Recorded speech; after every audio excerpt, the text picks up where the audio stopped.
Sa gitna ng maingay at masiglang mga kalsada ng Manila, isang masigasig na lalaki ang abala sa pag-iinterview ng mga tao sa lansangan. Hindi ka panipaniwala, sigaw niya habang itinutok ang mikropono sa mga nagdaraan.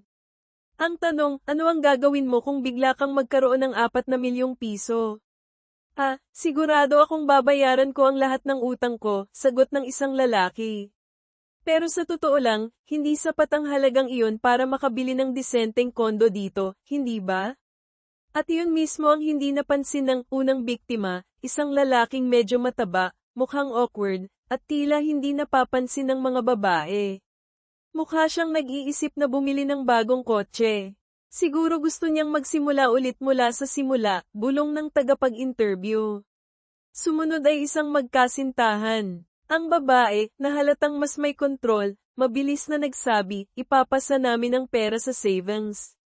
Pagkatapos, inilabas ng tagapag-interview ang huling tanong, ang pinakamalaking tanong, kung ikaw ang pinakamayamang tao sa mundo, ano ang gagawin mo? Biglang bumaba ang enerhiya ng paligid. Mukhang naguluhan ang mga tao. Isang batang babae ang nag-alinlangan, siguro, magsisimula akong mag-enjoy sa buhay, maglibang ng mas madalas. Habang ang isa naman, mas maingat, ay nagsabi, sa tingin ko kailangan ko munang malaman kung paano maging mayaman bago ko isipin kung paano gastusin ang pera. Lumipat ang eksena sa isang makintab na TV studio. Isang sikat na babaeng host, si Maria, ang nagkomento sa mga manunood, napaka-interesante ng mga sagot, hindi ba? Tumalikod siya sa espesyal na bisita. At ngayon, gusto naming marinig ang pananaw ng tinaguriang unang Pilipinong naging pinakamayamang tao sa mundo. Isang tao na, ayon sa tsismis, ay may kakayahang makita ang hinaharap. Tumutok ang kamera sa isang batang lalaki. Mukha siyang medyo nahihiya. Sa totoo lang, hindi ko nakikita ang hinaharap, sagot niya, medyo nag-aalangan. Sinungaling, isip ng mga nanunood. Biglang, isang kakaibang liwanag ang sumilay sa mata ng lalaki. Sa dulo ng studio, isang misteryosong matandang babae ang nakatayo, hawak ang isang scepter na may nakapahingang agila. Biglang lumipad ang agila, nagbigay ng matingkad na gintong liwanag, at umikot sa hangin. Ngumiti ang bilyonaryong lalaki, tila na-distract sa eksena, mukhang inosente. Sige na, sagutin mo na, sabi ni Maria, hinayla siya pabalik sa realidad. Sa totoo lang, sabi ng lalaki, mas kalmado na, isa lang akong maswerteng investor, wala nang iba. Pero malinaw, hindi tayo nasa kasalukuyan, di ba? Iniisip mo bang magsisimula ang kwento sa marangyang buhay ng isang bilyonaryo? Gising, sigaw ng isang tao. Nagising si Mateo Santos, bulong-bulong pa rin ang tungkol sa Sergeant Velasco. Malinaw na katatapos lang niya sa military training at ngayon ay wala na siyang pera. Bakit? Bakit ang imahe ng kakaibang agila na nakita niya sa training camp ay patuloy na bumabalik sa kanyang panaginip? Buwiset, bulong ni Mateo. Akala ko ito'y senyales ng hinaharap, pero isa lang pala itong walang kwentang panaginip. Ito ang bida natin, Mateo Santos, 23 taong gulang, walang trabaho, walang pera, at lubos na nalilito. Tulad ng nakikita mo, siya ay nakatira sa isang maliit, madilim, halos basement na kwarto sa bahay ng kanyang ina. Pero hindi palaging ganito ang buhay niya. Noon, ang kanyang ama ay may matagumpay na negosyo, at ang kanyang ina ay isang mabait na babae. Siya ay nabuhay sa isang panaginip. Ngunit, bumagsak ang negosyo ng kanyang ama, at sa huli, iniwan siya nito. Napabuntong hininga si Mateo, tiningnan ang kanyang telepono, at nagdesisyong bisitahin ang isang kaibigan. Grabe, tingnan mo ang koleksyon mo, Paulo, sabi ni Mateo nang pumasok sa kwarto na puno ng mga action figures. Ang isa dyan, mukhang maganda ang kalidad. Siguradong mahal yan. Ako, hindi ko kayang mangarap na bumili ng ganyan. Si Paulo Garcia, ang kaibigan niyang may salamin, ay tumawa ng may pagmamalaki. Tingnan mo ang epic na koleksyon ko, sabi niya habang itinuro ang paligid ng kwarto. Dablihin mo pa yan, mas maganda ang kulay. Napailing si Mateo. Paulo, ang koleksyon mo ay malaki na simula pa nung elementarya. Paano ko malalaman ang pagkakaiba? Wala kang appreciation sa mga finer details, sabi ni Paulo, na 23 taong gulang din tulad ni Mateo. So, ano ang plano mo pagkatapos ng training? Tapos na ako sa college, sagot ni Mateo, may determinasyon sa boses. Panahon na para maghanap ng trabaho, kumita ng pera para hindi mahirapan si mama. Itinaas ni Paulo ang kanyang San Miguel beer. Isa kang mabuting anak. Salamat, sagot ni Mateo, naalala ang nakaraan. Narinig ko noong Pasko, kumain ka ng dinner kasama si mama para hindi siya mag-isa, habang ako ay nasa training camp. Nagpatuloy ang usapan nila tungkol sa iba't ibang bagay, hanggang sa biglang naging seryoso si Paulo. Mateo, may mahalaga akong sasabihin. Lumapit siya. Natagpuan ko na ang password ng Bitcoin wallet ko. Napakunot ang noo ni Mateo, mukhang naguguluhan. Kinailangan ulitin ni Paulo. Naalala mo ang ruta, yung online game na nilaro natin araw at gabi? Noong araw, ibinenta ko ang lahat ng items ko sa game para bumili ng Bitcoin. Pero nawala ang password ko at nakalimutan ko na. Nanlaki ang mata ni Mateo. Alam niya kung gaano nakataas ang halaga ng Bitcoin ngayon. Eksakto, magkano? Habang nililinis ko ang shelf ng Wayfo ko na bihira kong gawin natagpuan ko ang papel na may password, paliwanag ni Paulo, at sinabi ang numero. 1,120 Bitcoin. Natulala si Mateo. Sinimulan niyang mag-compute sa isip. Ang mga numero ay mabilis na naglaro sa kanyang utak. Pagkatapos ng ilang segundo, nagtanong siya ng pautal, Paulo. Sinabi mo, may 1,120 Bitcoin ka? Sa presyo ngayon, ibig sabihin ba kumita ka ng halos 500 milyong piso? ₱500 million, sigaw ni Mateo, hinawakan ng balikat ng kaibigan.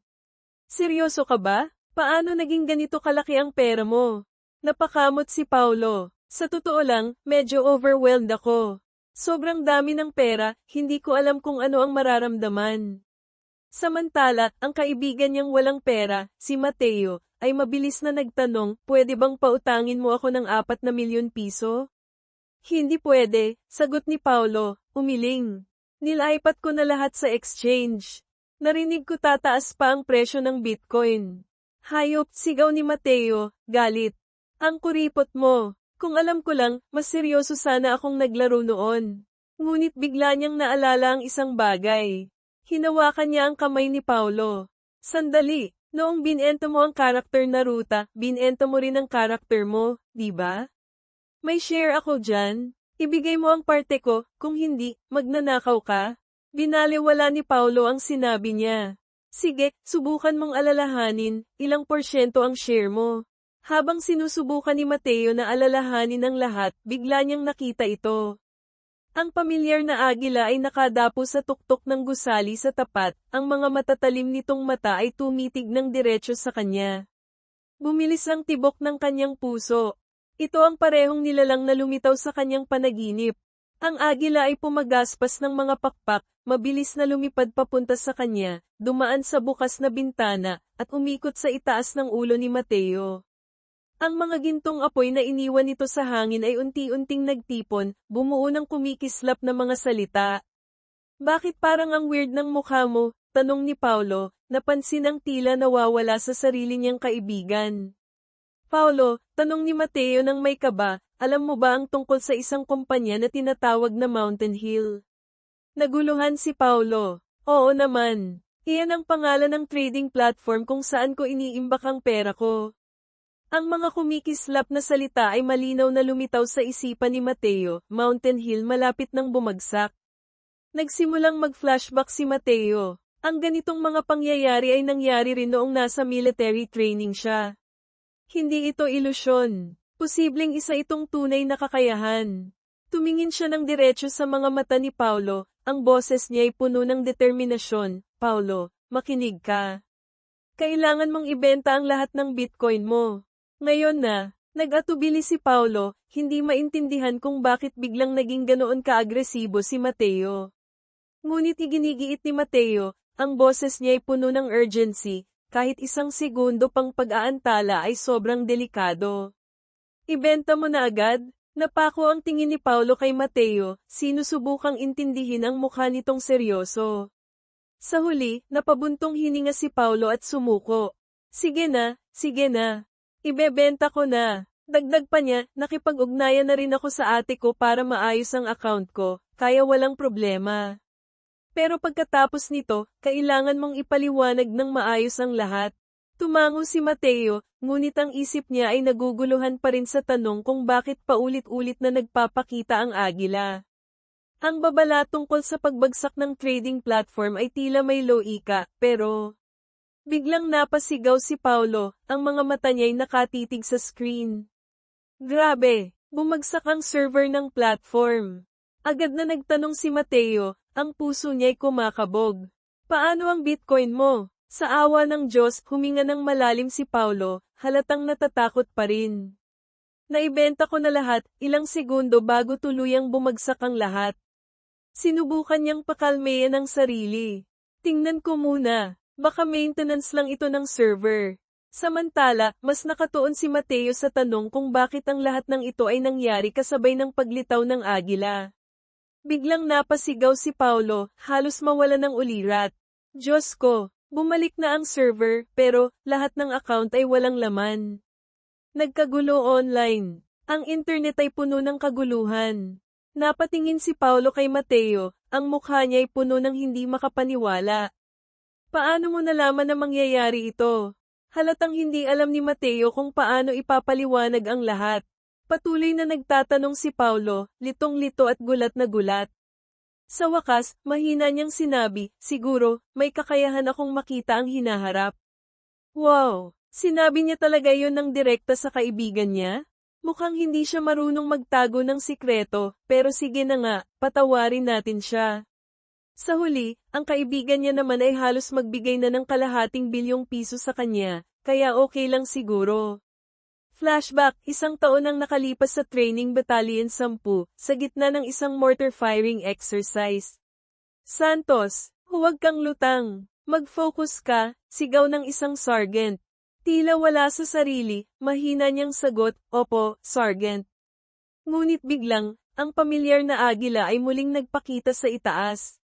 Napakaliwanag nito, napakahari, at tila hindi isang ordinaryong ibon. Minsan pa, lumipad ito ng mabilis sa ibabaw niya. Nang sabihin niya ito sa mga kasamahan niya, lahat sila'y tumingin sa kanya na parang baliw siya.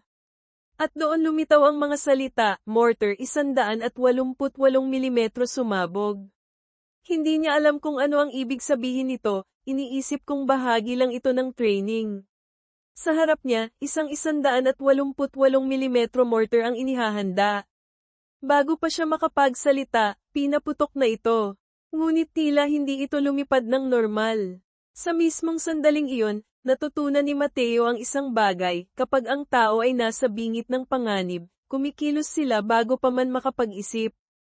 Napasigaw siya ng walang pag-aalinlangan, dapa.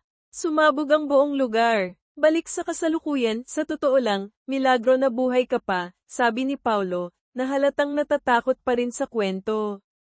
Tumango si Mateo, malungkot. May ilang hindi nakaligtas sa aksidente. Pero dahil sa babala, nakaligtas ako ng walang gallows.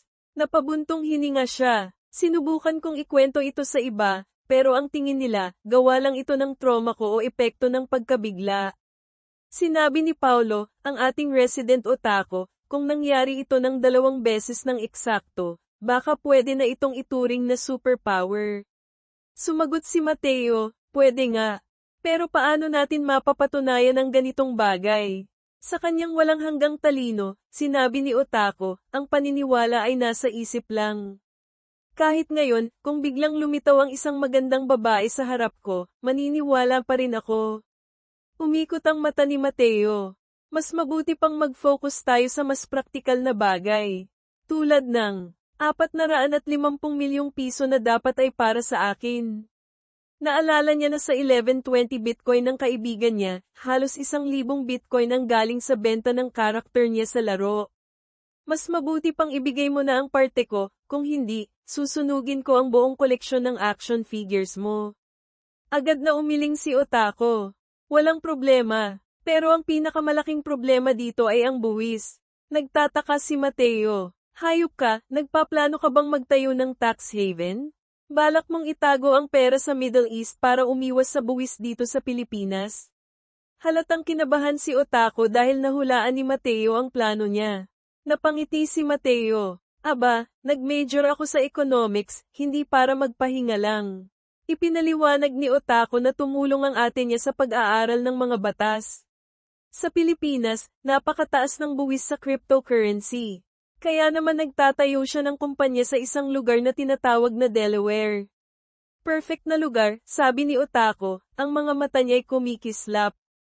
Ang pangalan ng kumpanya ko ay OTA, natawa siya. Alam mo ba ibig sabihin? Otako Treasures Agency. Ang galing, di ba? At nang araw na iyon, natanggap ni Mateo ang unang bahagi ng kanyang pera, 1,000,000 piso. Ang natitirang 449 na milyon ay nakareserba pa rin. Habang nakaupo siya, napangiti ng bahagya. Kung ito man ay isang panaginip, huwag niyo na akong gisingin, naisip niya. Ang tanong, ano ang gagawin niya sa perang ito? Sa isang mataong mall sa Maynila, napansin ni Mateo ang isang grupo ng tao na nagkukumpulan sa paligid ng isang kaguluhan.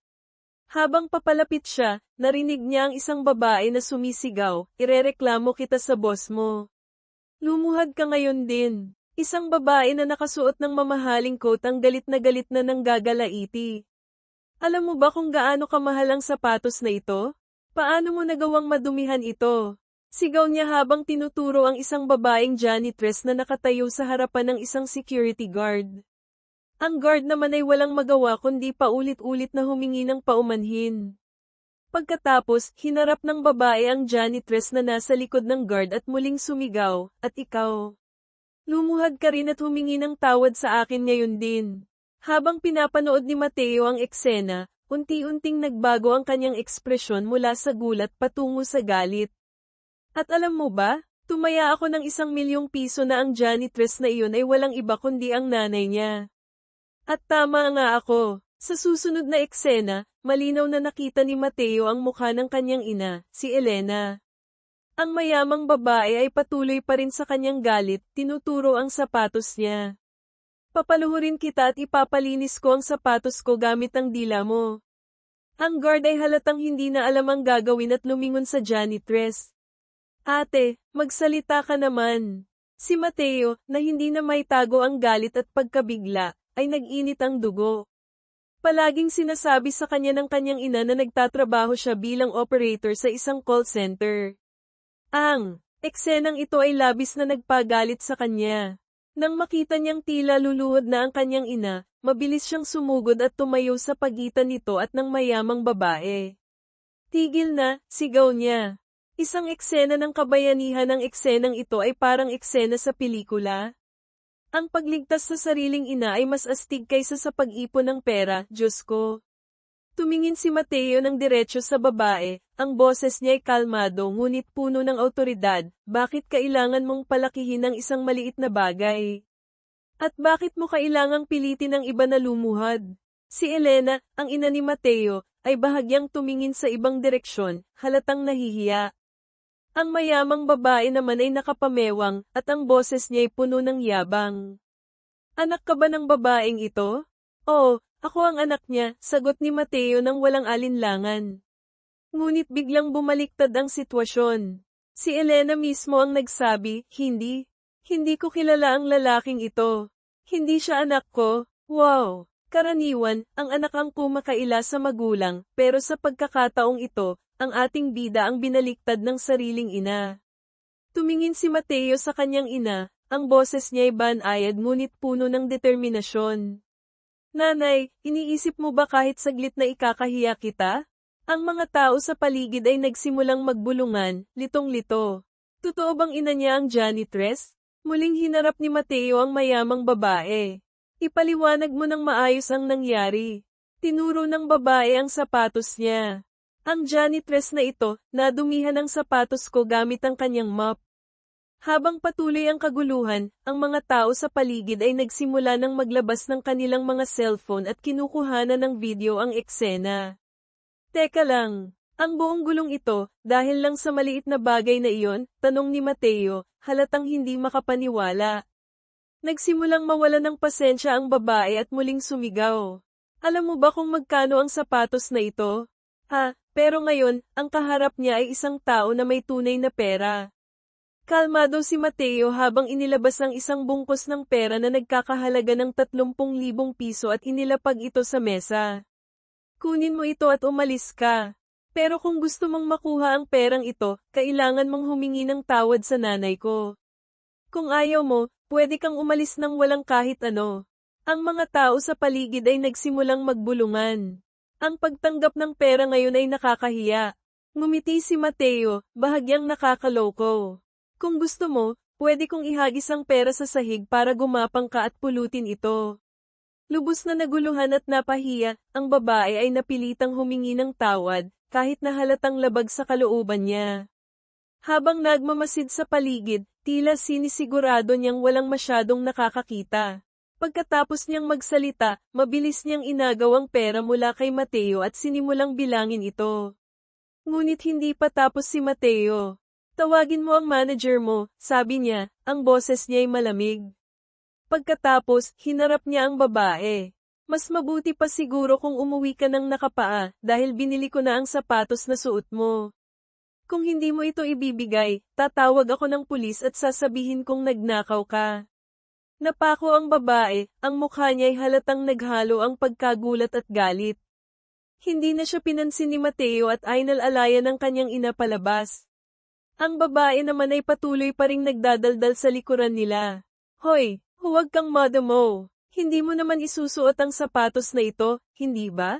Ngumiti si Mateo at bahagyang tumango. Oo naman, hindi ko ito isusuot. Dadalhin ko ito sa bahay at itatapon sa basurahan. Nagsimula nang magwala ang babae, at nagkaroon ng kaunting kaguluhan. Sa labas ng mall, anak, dapat bumalik ka at ayusin ang gulo, sabi ni Elena, halatang nag-aalala. Sinubukan niyang kumbinsihin si Mateo, ngunit niyakap lang siya ng anak. Ayos na ang lahat, nanay, sabi ni Mateo, ang boses niya'y puno ng pagmamahal. Mas nag-aalala ako kung bakit parang ang payat-payat niyo na. Inakala ni Elena na naaawa ang anak niya sa kanya dahil sa trabaho. Panandalian lang ito, anak. Mula ngayon, hindi mo na kailangang magtrabaho pa, putol ni Mateo. Simula ngayon, ako na ang bahala sa lahat ng pangangailangan mo. Nagliwanag ang mukha ni Elena, puno ng kasiyahan. Ang anak ko, napakalaki na talaga. Tinitigan niya ang anak ng may pagmamahal. Pero, saan ka nakakuha ng pera? Ibinenta ko lang ang gaming account ko kasama ang kaibigan kong si Paulo, nanay. Biglang tumunog ang telepono ni Mateo, na tila hudyat ng panibagong kabanata sa kanilang buhay. Isang tagpo ng hinaharap, OPEC MAGBABAWAS ng gastos sa produksyon na pansin ni Kiara ang tila kawalang laman sa tingin ni Mateo at nagtanong, ayos ka lang ba? Nagulat si Mateo at tila natauhan. Medyo nawawala lang sa isip ko saglit. Pagkatapos, sinabi ni Kiara, palaging bantayan mo si Paulo, ha? Alam mo naman kung gaano siya kawalang silbi minsan. Napangiti si Mateo at tumawa ng bahagya. Pagkatapos ay nagtanong siya, tungkol saan ba ang pulong na ito, ate? Ipinaliwanag ni Kiara, pinag-uusapan nila ang pagbawas ng gastos sa produksyon. Si Paulo, tulad ng karamihan sa atin, ay walang ideya kung ano ang ibig sabihin nito. Napilitang magpaliwanag pa si Kiara.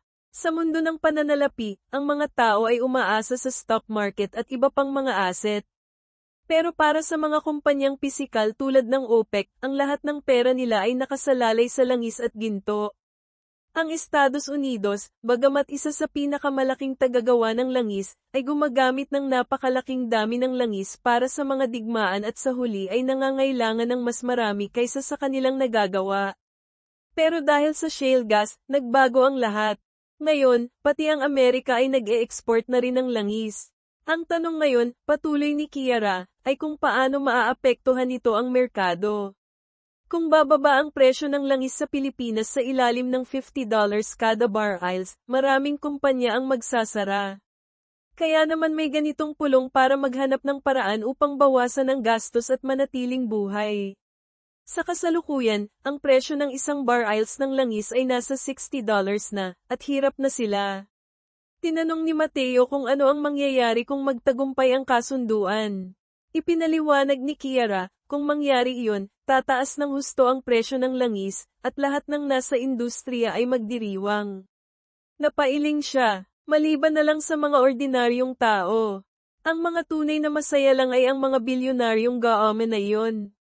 Sinulyapan niya si Mateo, bakit bigla kang interesado sa usaping ito? Umiling si Mateo at ngumiti ng bahagya. Wala naman, ate. Na-curious lang ako. Sumasang-ayon ako, sabi ni Kiara, pero ang mga forecast ay mukhang hindi pabor. Sa loob ng kotse ni Paulo habang naipit sa traffic sa loob ng kotse ni Paulo na puno ng sticker ng mga waifu, nag-isip si Mateo kung bakit lumitaw ang mensaheng iyon. Kung alam niyang tataas ang presyo ng langis, maaari siyang bumili ng maraming bar aisles ngayon at ibenta ito sa mas mataas na presyo sa hinaharap. Tila baliw ang ideya, pero naipakita na niya ang kakayahang hulaan ang mga pangyayari tulad ng pagsabog ng mortar at pagbagsak ng mountain hill. Ang tanong ngayon ay magkano ang dapat niyang i-invest. Naiwan niya ang 4 na milyong piso para sa kanyang ina, si Elena, at may natitirang 11 na milyong piso sa kanyang account, matapos ang deposito sa bagong apartment at iba pang gastusin. May malaking halaga pa sa account ni Paulo sa ibang bansa, pero ilagay ang lahat ng iyon sa isang bagay na hindi tiyak ay tila isang malaking sugal. Biglang nagtanong si Paulo, nagpakita na naman ba? Nagulat si Mateo. Nakatingala si Paulo sa langit na parang isang hanggal, tila may napansin. Napabuntong hininga si Mateo. Diyos ko, ang taong ito ay masyadong mapanuri. Hinimok ni Paulo si Mateo na sabihin ang nakita niya. Doon naisip ni Mateo ang isang ideya. Ang plano ilang sandali pa, ipinaliwanag na ni Mateo ang lahat. Ngayon, alam na ni Paulo na gustong bumili ni Mateo ng langis upang ibenta ito sa mas mataas na presyo sa hinaharap. Sinimulan nilang suriin ang mga presyo at nalaman nilang nasa $60 kada bar aisles ang kasalukuyang halaga. Sa simula, pinag-usapan nila ang pag-invest ng maliit na halaga mula sa pera ni Mateo. Sinabi ni Mateo na nais niyang gumastos ng humigit kumulang 12,000 piso, katumbas ng 300,000 won, pero tinawanan siya ni Paulo at sinabing masyado siyang maingat. Plano raw ni Paulo na mag-invest ng 400,000 piso, 10 milyong won. Ikaw ba'y nasisiraan ng ulo? Sigaw ni Mateo. Seryoso ka ba? Tinanong ni Paulo kung mas okay ba ang 200,000 piso, 5 milyong won. Sinubukan ni Mateo na babalaan siya na walang kasiguraduhan ang lahat, at ang kakayahan niyang hulaan ay hindi pa lubos na napatunayan. Pero matigas ang ulo ni Paulo. Hindi ako tataya ng mas mababa sa 120,000 piso, 3 milyong won. Napailing na lang si Mateo at sumuko. Sa totoo lang, bumagsak na ang presyo ng langis sa nakaraan. Kahit hindi magtagumpay ang kasunduan, maaaring may benta pa rin nila ito ng may kaunting lugi. Pero ang ideya ng pag-invest ng malaking halaga batay lamang sa isang hindi tiyak na kakayahan ay nakakatakot pa rin. Pero hey, ang swerte ay nakangiti sa mga matatapang. Sinimulan na ni Mateo ang pag-click. Sa tulong ng payo ni Mateo, nagpasya si Paulo na i-invest ang isang malaking bahagi ng kanyang yaman sa langis gamit ang mga futures contract sa New York Stock Exchange, online lahat, pero kailangan ng lisensyadong broker. Ngayon, ang kailangan na lang nilang gawin ay maghintay ng resulta ng pulong ng OPEC. Ang bagong tahanan sa kabutihang palad, nakahanap si Mateo ng disenteng apartment na may 2 kwarto sa mas mataas na palapag. Nagbayad siya ng 4 na milyong piso bilang deposito. Hindi man ito marangya, pero higit pa sa kanilang inaasahan. Masayang-masaya si Elena. Ngayon, may 2 kwarto na tayo at makikita pa natin ang pagsikat ng araw mula rito. Halatang emosyonal si Elena. Para kay Mateo, sapat nang makita ang ngiti ng kanyang ina upang gawing sulit ang lahat ng kanyang pagsisikap. Habang nag-aayos ng gamit, biglang tumahimik si Elena. May hawak siyang ilang gamit mula sa isang kahon, mga bagay na pag-aari ng yumaong ama ni Mateo. Nang lumiit ang kanilang bahay sa paglipas ng mga taon, nawalan sila ng espasyo para sa mga alaala. Ngayon, tila bumalik ang lahat ng alaala ng nakaraan. Tumingin si Mateo sa kanyang ina. Madalas mo pa rin bang iniisip si Papa, Ma? Oo naman, anak, sagot ni Elena, ang boses niya'y nanginginig. Napakahirap ng trabaho niya, pero hindi man lang niya nakita ang ganitong araw. Kung nabuhay lang siya ng mas matagal. Tahimik na tinitigan ni Mateo ang larawan ng kanilang dating tahanan ng bahay na itinayo ng kanyang ama mula sa hirap at tiyaga. Pero matapos ang pagkamatay nito, nawala ang lahat at napilitan silang ibenta ang bahay. Hindi napigilan ni Elena ang kanyang luha. Tumayo siya bigla. Sige, anak, ayusin mo na ang kwarto mo. Magpapahinga lang ako saglit. Habang tinitingnan ang kanilang bagong kusina, napansin ni Mateo na kailangan nilang bumili ng mga bagong gamit. Nakita rin niyang hirap na hirap ang kanyang ina sa pagbubuhat ng mabibigat na kahon. Agad niyang sinabi, huwag na po kayong magbuhat, Maria. Ako na ang bahala. Inabot niya ang isang bank card sa kanyang ina. Narito po, Maria. May laman itong 4 na milyong piso. Gamitin niyo po para sa lahat ng kailangan niyo. Nanlaki ang mata ni Elena. Ano ba yan, Mateo? Bakit ka gumagastos ng ganyan kalaki? Marami na akong naipon, hindi mo na kailangan pang gawin ito. Ngunit nanatili si Mateo sa kanyang desisyon. Ma, isipin niyo na lang po na ito ang paraan ko ng pagpapasalamat sa inyo. Ang huling pagsusugal matapos bayaran ng apartment, bigyan ng pera ang kanyang ina, at ayusin ang lahat ng kailangan. Natira kay Mateo ang humigit kumulang 11 na milyong piso. Sa teorya, sapat na ito para hindi siya mag-alala sa mga gastusin sa loob ng ilang taon. Pero mukhang hindi kontento ang ating bagong investor na manatili lamang sa ganoong estado. Sa isang banda, ang kanilang hinaharap ay nakasalalay sa resulta ng pulong ng OPEC. Sa kabilang banda, ang tanong ay, tama ba ang desisyon nilang sumugal? Kinabukasan, muling sumugod si Paulo sa bahay ni Mateo dahil malapit nang ilabas ang resulta ng pulong.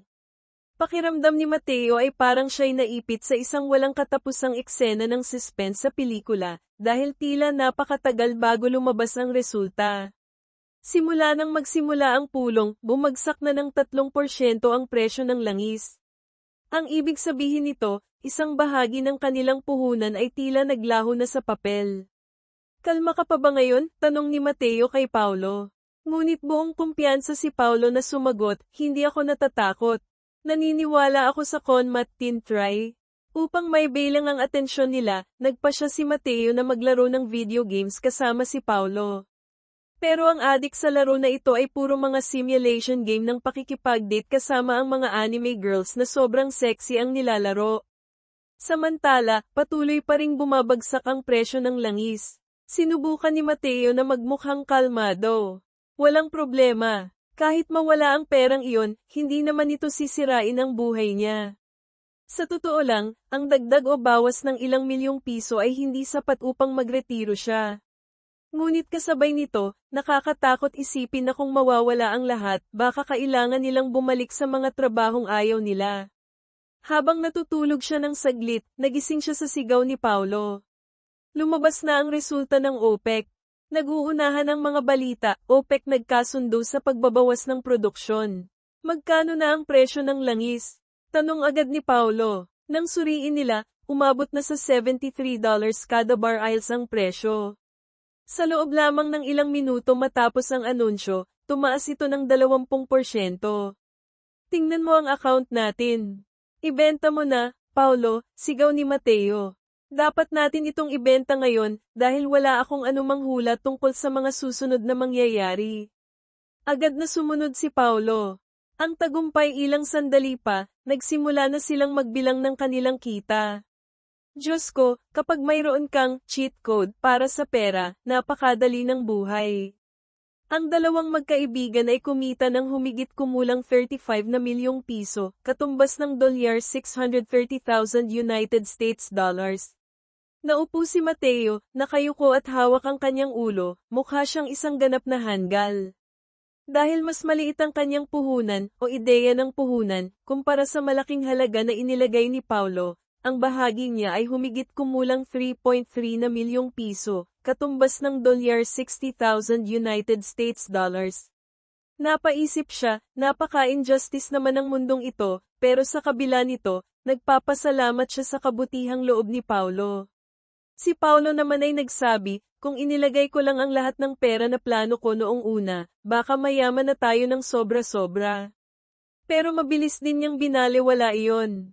Pero hindi na mahalaga iyon. Ang mahalaga ay isang bagay, ito na ang ikatlong beses. Ang swerte ay maaaring gumana ng isa o dalawang beses, pero ang pangatlo, iyon ay katiyakan. Totoo nga, ang kakayahan ni Mateo na makita ang hinaharap ay totoo at tumpak. Naupo si Mateo, nagmumukhang tanga. Naisip niya, kung talagang mayroon siyang isang kapangyarihan na pangbidang antas, tulad ng sa mga pelikula. Karaniwan, kapag may nakakakuha ng kakaibang kakayahan, iniisip ng mga tao ang isang malakas na lalaki na tumatakbo, nananapak, at bumabagsak ang mga kontrabida.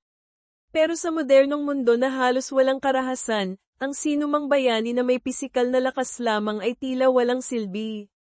Ang mga makina ay kaya nang gawin ang lahat ng iyon. Ngunit ang kakayahang makita ang hinaharap, iyon ay isang bagay na hindi matutumbasan. Kahit ang pinakamalalakas na supercomputer sa mundo ay hindi kayang pantayan ang ganoong kakayahan. Ang plano ni Paulo agad na nagtanong si Paulo kung kaya bang hulaan ni Mateo ang lahat mula sa resulta ng mga laro sa sports hanggang sa mga aksidente. Kung talagang gumagana ang kakayahan niya ng ganoon, talagang nakakabaliw ito.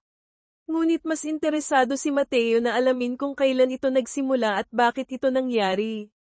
Kahit si Paulo, na kadalasang parang hanggal, ay may punto.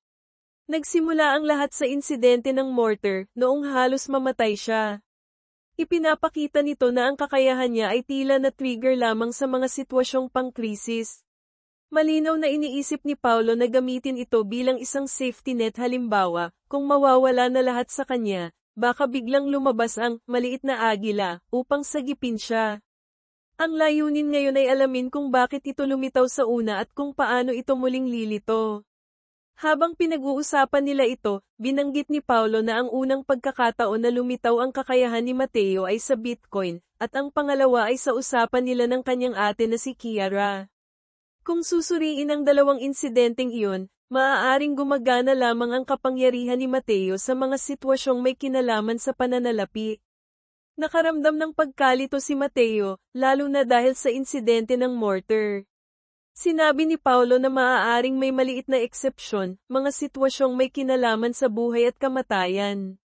Bigla, napaisip si Paulo at tinanong kung ano ang nangyari matapos ang insidente ng mortar.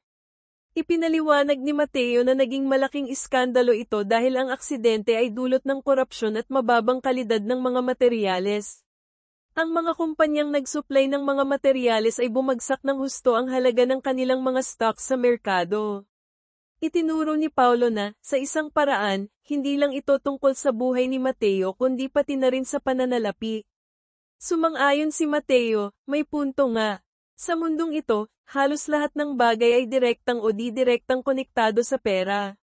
Ang alok ni Paulo ilang sandali pa, inilabas na ni Paulo ang alok na pareho nilang alam na darating.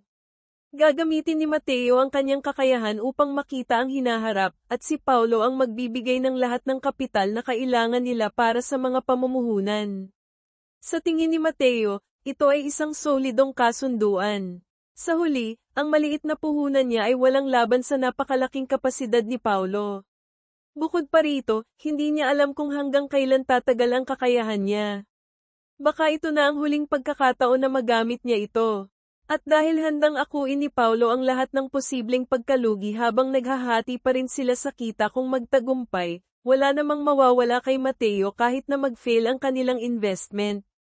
Halos masyadong maganda ang alok na ito para tanggihan. Ngunit nagsimula ring mag-alinlangan si Mateo kung patas ba ang kontratang ito. Bagaman mukhang okay, may malaking problema, kahit totoo ang kakayahan niya, walang kasiguraduhan na ang lahat ng nakikita niya ay 100% tama. Habang binabanggit ni Mateo ang kanyang mga pag-aalinlangan, hindi na nakikinig si Paulo. Punong-puno ng kasab-ikan dahil sa kasakiman, sinabi lamang niya sa kaibigan na tumigil na sa pagdududa. Ang mahalaga lang sa kanya ay kung totoo ang kapangyarihan ni Mateo, mayroon silang perpektong pagkakataon upang maging sobrang yaman. Mayroon siyang napakalaking kapital na pwedeng i-invest. Magkasama, maaari silang kumita ng mga halagang hindi kapani-paniwala. Ang kailangan lang gawin ni Mateo ay makipagkamay sa kanya, at magkasama nilang sisimulan ang kanilang paglalakbay sa mundo ng pamumuhunan. Ang pagtakas ni Mateo ngunit biglang tinanong ni Mateo, paano kung hindi ko hawakan ang pangit mong kamay? Sa imahinasyon ni Paulo, ang kanyang kamay ay tila nagliwanag. Sinabi niya ng may pagkadramatiko, kung ganoon, hindi na tayo magkikita pa. Halika na, kaibigan ko, sumama ka sa akin sa mundo ng mga mayayaman. Habang literal na nanginginig si Mateo, biglang tumunog ang kanyang telepono. May tumatawag na nagngangalang Min Jun, iniimbitahan siyang uminom sa Hongdae, ipagpalagay nating isang lugar na katulad ng Makati o BGC sa Pilipinas. Kung nandyan si Juan, darating ako, sagot ni Mateo, sabay paalam kay Paulo. May plano na ako, babalik ako mamaya. At ganoon lang, iniwan ni Mateo ang kaawa-awang Paulo sa kwarto sa loob ng wala pang 15 segundo. Pagdating sa bar, agad na tinawag si Mateo ng ilang lalaki. Sarge Kang, mananatili tayo sa ranggo at apelyido para mapanatili ang daloy ng kwento. Binati ni Mateo ang kanyang mga kaibigan, sabay sabing siya'y isang reservist na lang ngayon. Agad namang ipinakilala ng isa sa kanyang mga kaibigan ang tunay na dahilan kung bakit siya dumating ng mabilis. Ang taong maaaring magpabagsak sa investor na nakakakita ng hinaharap ay naroon mismo sa harapan niya. Ang pangalan niya ay Shin Yuri. Sa kaliwa niya ay si Huang Juho, isa pang panganib na naglalakad. Ligtas ba si Mateo? Hindi na. Kinuha niya agad ang isang baso ng alak. Mukhang may hinahanap si Mateo na isang taong nagngangalang Juan, pero sinabi ng kanyang kaibigan na mahuhuli ito. Tinanong siya ng isa pang lalaki kung balak ba niyang bumalik sa kolehiyo sa susunod na taon. Sinabi ni Mateo na pinag-iisipan pa niya. Ngayong bayad na ang bahay nila at wala na siyang problema sa pera, mukhang ang pinakamagandang hakbang ay ang mabilis na pagtatapos ng pag-aaral. Tumayo si Shin Yuri, itinaas ang kanyang baso. Isang karangalan na makasama kayo, senior. Uminom siya ng isang eleganteng lagok. Talagang isa siyang artista sa pagpapakitang gilas. Muli niyang tinaas ang kanyang baso nang purihin ni Mateo ang kanyang galing sa pag-inom. Eksaktong sa sandaling iyon, pumasok ang isa pang tao sa bar. Si Jung Kwon Wo. Mukhang senior ito ni Mateo sa militar o sa ibang lugar. Gusto ni Mateo na ang babae sa grupo ang magbuhos ng alak para sa lalaking ito habang sila'y nag-uusap tungkol sa trabaho at negosyo. Binanggit ng kaibigan ni Mateo na 4 na kumpanya ang nagsasama upang bumuo ng isang malaking conglomerate. Ang problema, kapag nagsama ang 4 na kumpanya, hindi lahat ng empleyado ay mananatili. May ilan na matatanggal. Tinanong ni Mateo ang handgal na ito kung ano ang gagawin niya kung siya'y masisante. Sinabi ng lalaki na nagsisimula na siyang mag-interes sa pag-i-invest. Pagkatapos ng ilang bote ng alak, iginiit ng lalaki na walang magaling na investor sa bansang ito, kundi mga magagaling na negosyante lamang. Ngunit kailangan nila ng isang taong matapang at may kapital upang magsimula ng mga tunay na hakbang sa lungsod. Samantala, si Yuri ay naglalaro ng kanyang cellphone sa ilalim ng mesa. Nagre-record ba siya? Sinabi ko na sa inyo, ang babaeng ito ay mapanganib. Ang inosenteng lalaki sa tabi niya ay sa wakas nagtanong, ano bang ginagawa mo? Paliwanag ni Yuri na dapat ay makikipagkita siya sa isang kaibigan, pero dahil narito siya ngayon, tinawagan na niya ang kaibigang iyon. At nang banggitin niya ang pangalang, Soa, tila nanigas ang buong bar. Nagsimulang magpawis ng malamig si Mateo. Ang babaeng ito ba'y sobrang delikado, o may nangyari na? Ngunit huli na para umatras. Pumasok na siya. Kung tatanungin niyo ako, mas mapanganib si Yuri. Ang babaeng naka-black dress na maikli ay hindi naman ganoon kalala. Hindi ko sinasabing pangit siya, pero hindi siya kasing delikado ni Yuri. Naupo si Mateo, mukhang isang tanga, at pawis na parang naliligo. Agad siyang nakilala ng babae. Kang Jinho? Mananatili tayo sa buong pangalan ng pangunahing karakter para sa eksenang ito. Napakatarantado. Ito ang unang beses na nagkita silang muli mula nang maghiwalay sila. Kaya pala, hindi siya isang ganap na talunan tulad ng iniisip natin. Ang gago ay nagkaroon ng girlfriend bago pa magsimula ang kwento. Ang malas lang talaga. Ang pag-uusap sa nakaraan ilang segundo pa lang ang lumipas, naiwan na silang dalawa sa mesa. Binanggit ng babae na 2 taon na mula nang huli silang magkita. Kinumpirma ito ni Mateo at sinabing maayos naman ang kanyang buhay ngayon. Tinanong niya kung masaya ba siya sa bagong nobyo nito. "Oh, masaya kami," sagot niya. Mukhang nakikipag-date siya ngayon kay Go Jung-hyuk. Talo ang bida natin sa isang gym king. Sa totoo lang, ang lalaki ay mas mukhang kuya niya kaysa nobyo, pero bahala na. Gusto niyong malaman? Iniwan si Mateo. Ang current adong si Go Jung-hyuk ay anak ng isang mayamang pamilya. At pagkatapos ng breakup nila ni Mateo at ang pagsali nito sa militar, nagsimula siyang makipag-date sa lalaki. Ngayon, nakaupo lang si Mateo, nakatitig sa kanya, mukhang isang ganap na hanggal. Sinabi ng babae na nagbago na siya ng sobra. "Noon, akala ko medyo boring ka. Diyos ko, mas malala pa pala siya dati? Ang bida natin ay nakipagrelasyon sa kanya noong mas masahol pa siya." Humingi siya ng tawad sa paghiwalay kay Mateo noong nasa mahirap itong sitwasyon. Sinagot siya ni Mateo ng simple.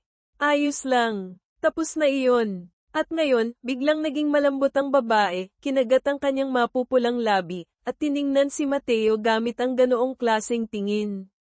"Simula pa lang, gusto talaga kita." Hindi natuwa si Mateo. Hindi pa man siya nagiging emosyonal, gusto na niyang alamin ang ibig sabihin nito. "Parang ang weird pakinggan," sagot niya, "pero gusto talaga kita noon." Sinabi niya na ito'y dahil sa kumpiyansa ni Mateo, at iyon ang palaging hinangaan niya dito. "Kung ganoon, bakit mo ako iniwan?" tanong ni Mateo. Umiling lang siya. "Malinaw na sinunggaban ko lang ang oportunidad nang dumating ito. Oportunidad makipag-date sa isang mayaman." "Oo, tama." Sinabi pa niya ito ng direkta, na parang walang kahit anong itinatago. Dagdag pa niya, hindi niya kayang palampasin ang pagkakataong matupad ang kanyang mga pangarap. Ang pangarap niya, malinaw naman, ay magpakasal sa isang mayaman. Gusto ni Mateo malaman kung ano ang pinagsasabi niya. Ngayon, nanigas ang babae, halatang nahihiya, at tumayo ng awkward. "Kailangan ko nang umalis," pero hindi hinayaan ni Mateo na matapos ito ng ganoon lang. "Ano ang ibig mong sabihin sa pangarap mo?" Tiningnan lang siya ng babae ng isang beses bago umalis, sabay bulong na ang pangarap niya ay ang maging matagumpay. Samantala, naiwan si Mateo na nakaupo, nakasubsob sa mesa na parang isang tambak ng basura. Ang nakaraan ni Mateo 2 taon na ang nakalipas, bago pa man may libing ang kanyang ama, na foreclose na ang kanilang bahay.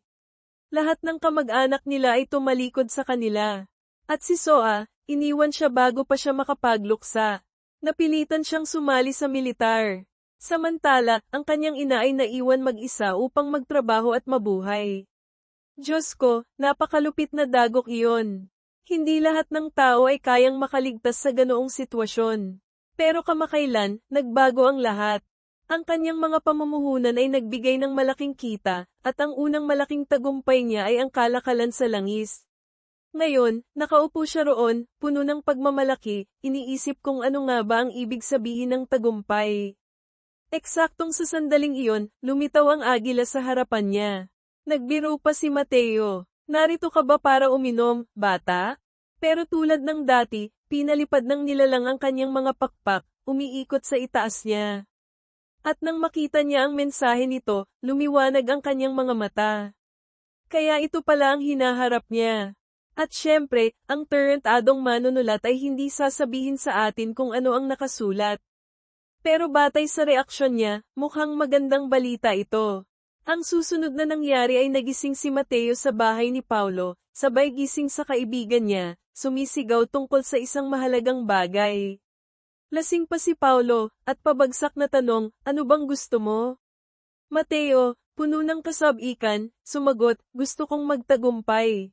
Diyos ko, hindi maaaring siya'y naaapektuhan pa rin ng boring na si Soa. Si Shane Yuri ay 10 beses na mas mahusay, isang tunay na reyna. Ang umaga ng hangover dumating ang umaga, at ang hangover ay bumagsak sa kanya. Kaya nga sinasabi nila, ang pag-inom ng alak ay parang pagnanakaw ng kaligayahan mula sa kinabukasan mo. Mga bata, huwag kayong uminom ng alak. Si Paulo, bilang isang tunay na kaibigan, ay palaging naghahanda ng burger para sa kanya upang matulungan siyang makabawi. Diyos ko, ganito ba ang diet ng mga Amerikano? Siyempre, gusto ni Paulo malaman kung ano ang nangyari kagabi. Mateo, na mukhang walang pakialam, ay sumagot, hindi ko na maalala. Pero totoo ba ito? O sobra lang siyang lasing kaya nagka-amnesia? Agad siyang tinukso ni Paulo. Umuwi ka kagabi na sobrang excited, sigaw ng sigaw na may nakita kang mahalagang bagay. Napabuntong hininga si Mateo. Sige, ipapaliwanag ko. Tinanong niya si Paulo, nakapag-invest ka na ba kahit minsan? Paulo, na tila walang alam sa mundo ng investment, ay sumagot ng pabiro, syempre hindi pa. Sa kabilang banda, si Mateo ay nag-aral ng finance sa kolehiyo at sumali sa mga investment group. Pero noong nagsimula siyang mag-invest sa aktwal, mayroon lang siyang 40,000 peso, 1,000,000 won, bilang panimulang puhunan, at halos lahat ng iyon ay nawala. Sa madaling salita, sa bawat investment niya, nalulugi siya ng 50%. Tinitigan siya ni Paulo, halatang dismayado. So, nag-aral ka ng lahat ng iyon para lang walang matutunan? 1 taon pa lang akong nag-i-invest, paliwanag ni Mateo. Kailangan ng oras para gumaling. Ang puhunan at ang diskarte pinagsama nila ang kanilang pera at natuklasan na mayroon silang humigit kumulang 520 milyong peso, 13 bilyong won, mula sa kita ni Paulo sa Bitcoin. Alam ni Mateo na ito ay mas maraming pera kaysa sa nakikita ng karamihan sa kanilang buong buhay. Ang problema, sa mundo ng investment, mahalaga ang laki ng kapital mo. Kung mayroon kang 400,000 peso, 10 milyong won, para kumita ng 4 na milyong peso, 100 milyong won, kailangan mo ng 1,000% na return. Pero kung mayroon kang 400 milyong peso, 10 bilyong won, 1% na return lang ay magbibigay na sa iyo ng 4 na milyong peso. Ang tanging dahilan kung bakit kumita ng malaki si Paulo sa oil trading ay dahil mas malaki ang inilagay niyang puhunan. Pero malinaw, habang mas malaki ang puhunan, mas malaki rin ang panganib. Kung ganoon, kailan tayo mag-i-invest ulit? Tanong ni Paulo. Itinaas ni Mateo ang kilay. Bakit ang isang tao na may 520 milyong peso ay iniisip pa ang tungkol sa investment? May perpektong sagot si Paulo. Mas maraming pera, mas maganda. Gusto ko pa ng mas marami. Ang taong ito ay talagang medyo sikim. Ang diskarte ni Mateo tinanong ni Paulo si Mateo kung ano ang balak niyang gawin sa kanyang pera. Sinabi ni Mateo na naghihintay siya para mag-invest. Malinaw, kailangan niya ng isang senyales bago siya kumilos. Kung hindi lilito ang agila, wala siyang gagawin. Hindi siya isang hanggal. At base sa sinabi ni Paulo, kailangan niyang magbasa pa ng mga bagay na may kaugnayan sa finance upang mapataas ang pagkakataong ma-activate ang kanyang kakayahan.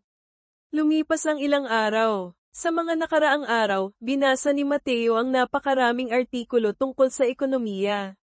Kahit ano na may kaugnayan sa investment, cash flow, stock trends, sinubaybayan niya ang lahat, naghihintay na ma-activate ang kanyang kapangyarihan. Pero malinaw, ang mga pampublikong impormasyon ay halos walang silbi. Kapag sinabi ng mga tao na tataas ang presyo ng isang bagay, tumaas na ito. At kapag sinabi nilang bababa ito, bumaba na ito. Sa madaling salita, walang benepisyo ang makukuha mo rito. Ang problema ni Mateo ngayon, may bagong problema si Mateo, matapos ang ilang araw, wala pa ring na-activate. Nalilito pa rin ako. Totoo bang walang nangyari noong gabing iyon sa bar? May nakita ba siya pero nakalimutan? Ano bang nangyari? Ito ang tanong ng narrator-reader. Nagsuggest si Paulo na marahil panahon na para gumawa sila ng kontrata upang hatiin ang lahat sa 50-50ths. Nagkasundo sila at pumirma ng kontrata. Sana binasa ni Mateo ng maayos ang lahat ng maliliit na detalye. Ang tawag ni Yuri, handa sanang lumabas si Mateo para bumili ng kape, pero sinabi ni Paulo na wala na silang kape sa bahay. Sabay, tumunog ang telepono ni Mateo. Sa kabilang linya, may narinig siyang boses ng isang babae. Ito ba si Jinho? Mananatili tayo sa orihinal na pangalan para sa eksenang ito. Oo, sagot niya. Diyos ko, siya ito, si Shin Yuri, ang reyna. Agad na naalala ni Mateo ang babae ang bombshell na may orange na buhok sa bar. Anong meron, mahal? Tanong niya, may tono ng panunuyo. Sinabi ni Yuri na gusto niyang imbitahan si Mateo sa isang Starbucks para magkape. Ang lugar ay mukhang medyo underground o deep web, parang isang lugar na hindi pangkaraniwan. Ang pag-uusap sa Starbucks pagdating ni Mateo, tumayo si Yuri, mukhang excited, at pinaupo siya sa tapat niya. Okay, binigyan ko ng dagdag na detalye ang eksena ng upuan sa aktwal, pinaupo siya sa tapat. Nagpasalamat si Yuri sa pagpunta niya kahit biglaan ang tawag. Sinabi ni Mateo na walang problema dahil malapit lang siya sa bahay ng isang kaibigan. Napansin ni Yuri na tinititigan siya ni Mateo. Bakit mo ako tinitingnan ng ganyan? Tanong ni Yuri. Ngumiti si Mateo. Para kang isang K-pop idol na mahilig mag-cover ng dance. Inayos ni Yuri ang kanyang buhok, medyo nag-aalangan. Ibig mong sabihin, maganda ako? Nagpatuloy ang kanilang usapan, at nalaman ni Mateo na si Yuri ay taga Cheongdam-dong, isang lugar ng mayayaman sa Seoul. Mananatili tayo sa orihinal na pangalan para sa konteksto. Ibig sabihin, sobrang yaman siya. Sa pagiging prangka ni Mateo, tinanong niya, bakit mo ako tinawagan? Sinabi ni Yuri na gusto niyang humingi ng tawad dahil tinawag niya si Soa noong gabing iyon. Hindi niya alam na si Soa ay ex-girlfriend ni Mateo. Humingi rin ng tawad si Mateo, sinasabing alam niyang hindi sinasadya ni Yuri. Ang hiling ni Yuri pagkatapos, tinanong ni Yuri kung balak ni Mateo bumalik sa kolehiyo sa susunod na semester, ngayong tapos na ang kanyang serbisyo militar. Sinabi ni Mateo na oo. Binanggit ni Yuri na marahil ay magiging magkaklase sila. Mukhang interesante ito. Bigla, sinabi ni Yuri na may gusto siyang ipakiusap kay Mateo. Umupo ng maayos si Mateo, nagtatanong kung bakit bigla siyang nagiging mahiyain. Magpapahayag ba siya ng nararamdaman? Diyos ko, hindi alam ni Mateo kung ano ang sasabihin. Tatanggihan ba niya o tatanggapin? Ang problema, sobrang ganda ni Yuri para tanggihan. Diyos ko, ganito ba talaga ang nangyayari? Pero sa huli, inamin ni Yuri na gusto lang niyang humingi ng tulong sa pagbili ng bagong telepono dahil natatakot siyang maloko. Napagtanto ni Mateo na masyado siyang nag-isip ng malayo.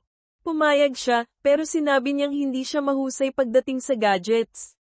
Ngumiti si Yuri. Basta nandyan ka, sapat na iyon.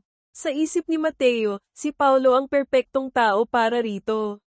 Ang tarantado ay bumibili ng lahat ng bagong telepono at gadget sa merkado. Pagdating sa tindahan ng telepono, agad na pumasok si Yuri at tinanong kung mayroong Samsung L6. Umupo si Mateo habang sinimula ng empleyado ng tindahan ang pagpapaliwanag ng lahat ng mga tampok ng telepono. Ang tarantado nating bida ay nakaupo lang doon, nag-iisip. Diyos ko, ang pagbili ng telepono ngayon ay napakakomplikado. Dapat mas simple ito. At sa totoo lang, hindi naman talaga kailangan ng presensya niya rito. Dahil dito, nagsimula siyang maglakad-lakad at tumingin sa paligid. Kinuha niya ang isang unit ng L6 at naalala na bago siya sumali sa militar, ang pinakabagong modelo noon ay L3 pa lamang. At iyon ang sandaling nag-activate ang kapangyarihan ng agila. Ang agila ay lumipad papasok sa tindahan, umiikot sa ibabaw ng ulo niya. Sa pagkakataong ito, lumitaw ang mensahe, L6 ngit-inig na produksyon. Napakunot noo si Mateo. Nalilito siya. Ano ito? Sa tingin ko, malinaw naman, hindi ba?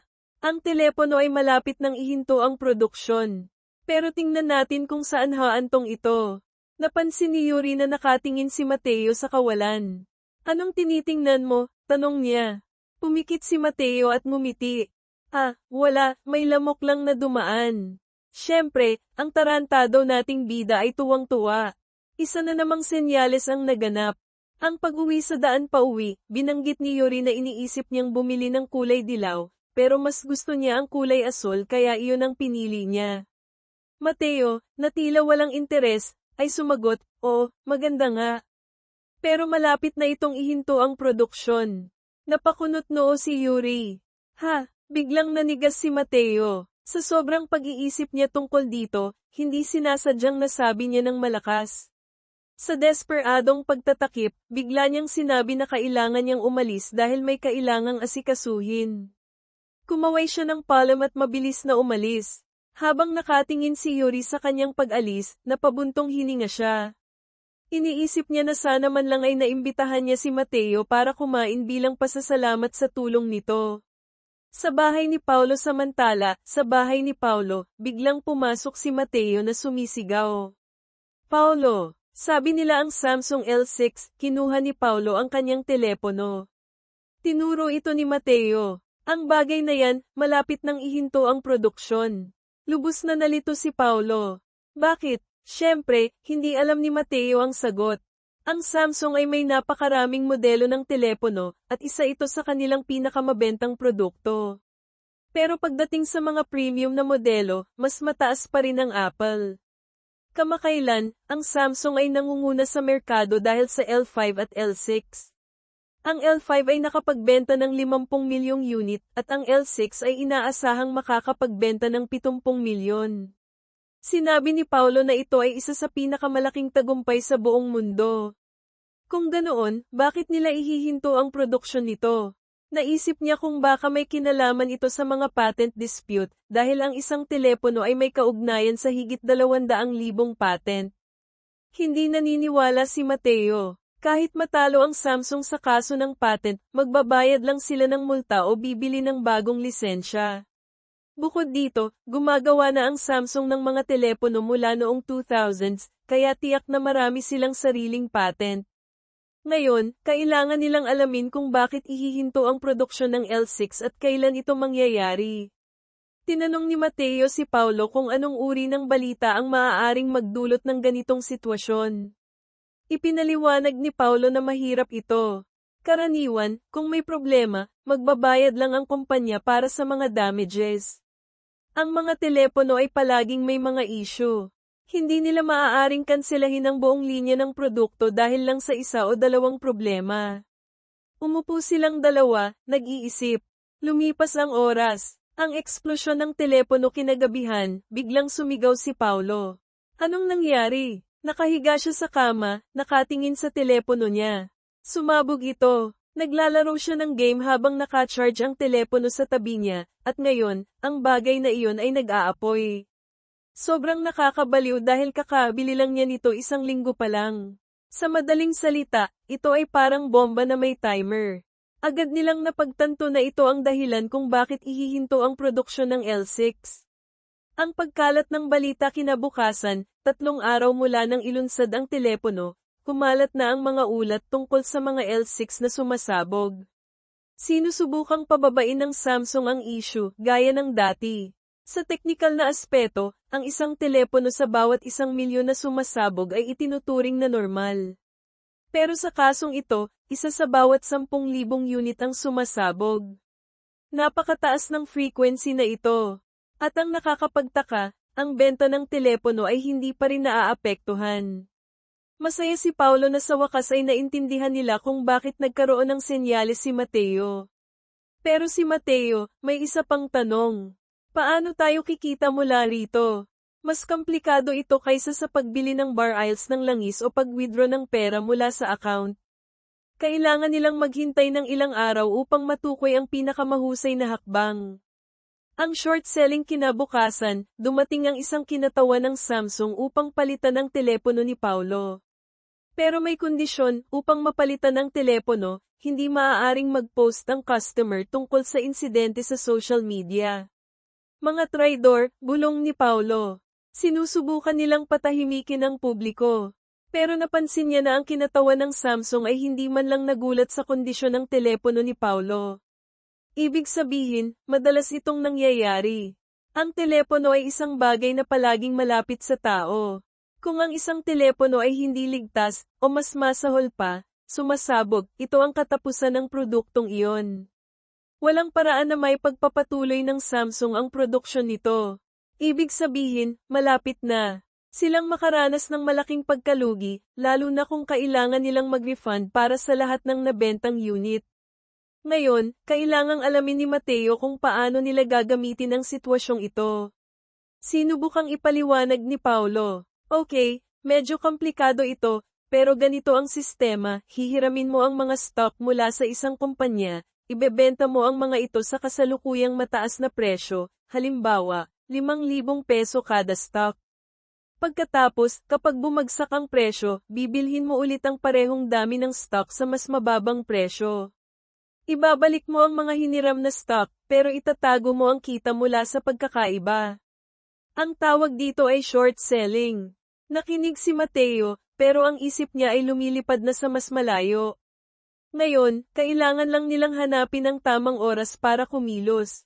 Dahil ang kalkulasyon ay batay sa dami ng stock, hindi sa halaga, tama ba? Kung hindi, magbenta na lang para yumaman. Pero kailangan nilang mag-invest ng malaking halaga. Ang misteryosong kakilala ni Paulo, handa na si Paulo na mag-invest ng 160 milyong peso, 4 na bilyong won. Pero si Mateo ay nag-iisip pa rin ng ibang paraan para kumita ng mas malaking kita. At walang paraan na hihingi sila ng tulong kay Kiara, ang kapatid ni Paulo. Hindi kailanman papayag si Kiara na isugal ang buong yaman nila sa ganitong klase ng hindi tiyak na sitwasyon. Pero sinabi ni Paulo na huwag mag-alala, may kilala siya. Isang dating presidente ng kanilang investment club. Ang iba ay nagsasabing siya ay isang weirdo, pero ang iba naman ay nagsasabing siya ay isang henyo. Sa isang restoran narito na, ang dakilang investor, ang pangalan niya ay Lee Sang-hyuk, mananatili tayo sa orihinal na pangalan. Mukha siyang pagod na pagod, parang hindi siya lumabas ng bahay ng ilang linggo. Siguro nanood lang ng anime buong araw. Ang taong ito, parang nakikita ko ang sarili ko sa kanya. Mateo ipinakilala si Paulo at nagtanong kay Sang-hyuk kung ano na ang nangyari sa buhay niya matapos siyang tumigil sa kolehiyo dahil sa pagbagsak ng kanyang mga investments. Sinabi ni Sang-hyuk na nagtrabaho siya bilang driver ng Uber at pilit na sinisikap na makaraos. Matapos mawala ang lahat at magtrabaho bilang driver, sa wakas ay naintindihan niya ang halaga kahit ng 10 peso. Si Mateo ay biglang naging emosyonal. Ang taong ito ay isang inspirasyon. Dumaan siya sa matinding paghihirap, nawala ang lahat, pero hindi kailanman sumuko. Tinanong ni Sang-hyuk kung bakit siya tinawag ni Mateo. Ipinaliwanag ni Mateo na gusto niyang magbukas ng account para sa futures trading. Ano ang futures trading? Sa esensya, ganito gumagana ang futures trading. Sinasabi mo, sa loob ng 5 araw, bibilhin ko ang stock na ito sa halagang 200 peso. Pumapayag ang nagbebenta. Kahit pa magbago ang presyo, kailangan mong bayaran ng 200 peso, at kailangan niyang ibenta ito sa iyo. Kung tumaas ang presyo sa 400 peso, malaki ang kita mo. Pero kung bumaba ito sa 20 peso, magbabayad ka pa rin ng 200 peso para sa isang bagay na halos walang halaga. Kaya tinatawag itong futures trading, binibili mo ito para sa hinaharap. Hindi tulad ng regular na stocks, kung saan ibinibenta mo ito base sa kasalukuyang presyo ng merkado. Kapag bumaba ang presyo, ibinibenta mo ito sa mas mababang halaga. Kapag tumaas, ibinibenta mo ito para kumita. Naglaan sila ng oras para mag-compute. Gumawa si Mateo ng ilang kalkulasyon at natuklasan na kung magtagumpay ang lahat, maaari siyang kumita ng 10 bilyong peso. Babala ni Sang-hyuk, agad na tinawag siya ni Sang-hyuk na baliw. Hindi mangyayari yan. Madalas na sumasablay ang mga bagay-bagay. Ang taong ito ay praktikal. Pero sa totoo lang, ganito ang nangyayari sa mga taong bumibili ng mga online courses. Dati, may 12 milyong peso siya sa kanyang account, pero ngayon, nagmamaneho siya ng Uber para kumita ng ilang libong peso kada araw. Ito ang dahilan kung bakit ang mga online courses minsan ay sumisira ng buhay. Agad na tinanggihan ni Sang-hyuk ang teorya ni Mateo. Kakalabas lang ng L6, ito ay isang malaking tagumpay. Ngunit ngumiti lang si Mateo ng bahagya. Malapit na itong ihinto ang produksyon. Agad na naisip ni Sang-hyuk, dahil ba sa mga pagsabog? Pero sinabi niya na hindi ito sapat na dahilan. Para masigurado ang sarili niya, naglaro ng ligtas si Mateo. Posible iyon, pero hindi mo kailanman masisigurado ng 100%. Nagbigay babala si Sang-hyuk, mag-ingat ka. Baka magtapos ka tulad ko, bankrupt, walang-wala, at naghihirap. Pagkatapos, kumaway siya bilang pamamaalam. Ang desisyon ni Mateo ngayon, hawak na ni Mateo ang lahat ng kailangan niya para kumilos. Napakalinaw ng desisyon, tumaya na babagsak ang presyo ng stock ng Samsung dahil sa iskandalo ng L6. Sigurado siya na bababa ang presyo ng hindi bababa sa 10%, marahil ay 20%. Nagsimula nang mag-ulat ang ilang mga news outlets tungkol sa mga pagsabog ng L6. At ang dalawang baliw na ito ay nagbukas ng kanilang mga investment screens, handang maglagay ng malaking halaga. Pinindot ni Mateo ang enter.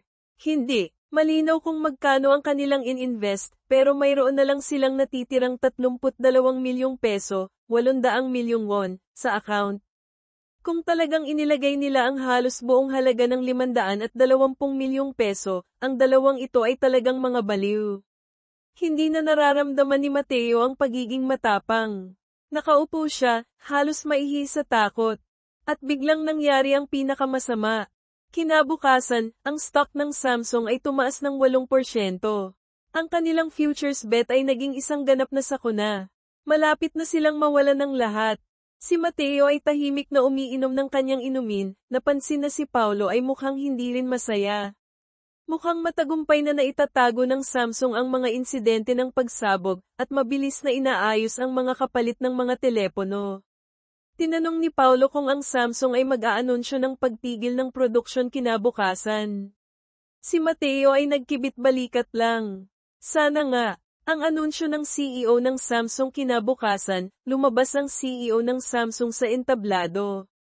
Malinaw na binanggit niya ang isyu sa mga baterya, sinabing papalitan nila ito at humingi ng paumanhin sa publiko. Pero ang problema, sa halip na ihinto ang produksyon, inihayag nila na papalitan nila ng libre ang 6 na milyong devices. Para kay Mateo, ito ay isang sakuna. Ang opinyon ng publiko ay naging positibo sa hindi inaasahang paraan. Ang Samsung ay handang palitan ng 6 na milyong telepono ng walang bayad. Napaka-impressive nito. Bukod pa rito, maaari lang nilang palitan ang mga baterya ng mga teleponong na ibalik at ibenta ang mga ito sa mas mahihirap na bansa.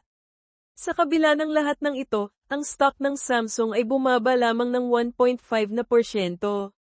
Ang kumpanyang ito ay nagpakita kung gaano talaga sila kadetalye at katuso.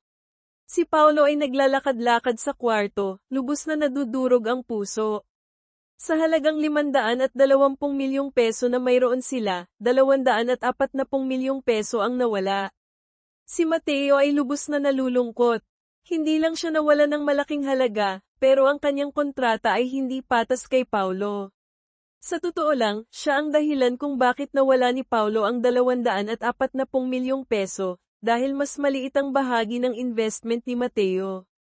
Pagdududa at pag-asa ngayon, si Mateo ay nagsisimula ng magduda sa kanyang kapangyarihan. Mali ba ang interpretasyon niya sa senyales? Bakit nangyari ang lahat ng ito? Sa gabing iyon, nakahiga si Mateo sa kama, nag-iisip.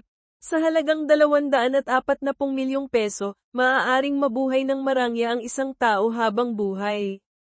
Kahit gumastos ng 4 na milyong peso kada buwan, sobra-sobra pa rin ito. Pero nawala ang lahat sa loob lamang ng isang araw. Habang iniisip ni Mateo ang lahat ng ito, biglang nagkaroon siya ng panaginip. Sa panaginip, may isang eroplano.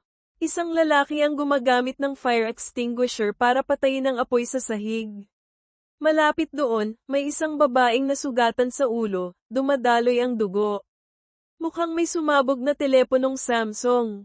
Pagkatapos, nagising si Mateo. Napagtanto niya na iyon ay isang senyales.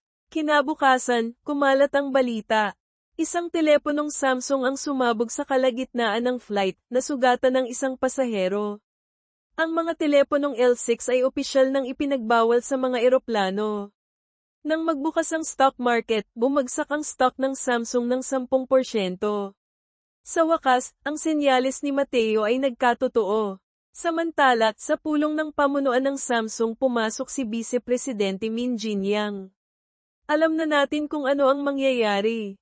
Lahat sila ay nag-uusap tungkol sa mga pagsabog ng baterya at ang pasaherong nasugatan. May ilang mga executive na nagmungkahi na palitan muli ang mga telepono, pero sa puntong ito, lubos nang nasira ang reputasyon ng kumpanya. Isang tinatawag na strategist ang nagmungkahi, dapat tayong magsagawa ng isa pang malawakang recall. Lahat ng nasa silid ay sumang-ayon na ang pangunahing layunin ay magpalipas ng oras. Ang problema para kay Vice Presidente ay kung paano ito gagawin nang hindi tuluyang nawawala ang tiwala ng publiko. Alam ng lahat sa silid na may mga paraan para gawin ito, pero walang sino mang naglakas loob na magmungkahi. Napaisip siya kung ano ang gagawin ng kanyang ama, ang taong nagtatag ng kumpanyang ito mula sa wala, na pagkatapos ay ipinasa ito sa kanyang ama, at kalaunan ay sa kanya dahil sa karamdaman ng kanyang ama.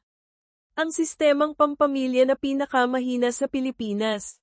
Tumingin siya sa paligid ng silid, at napansin ang isang modelo ng barko sa mesa.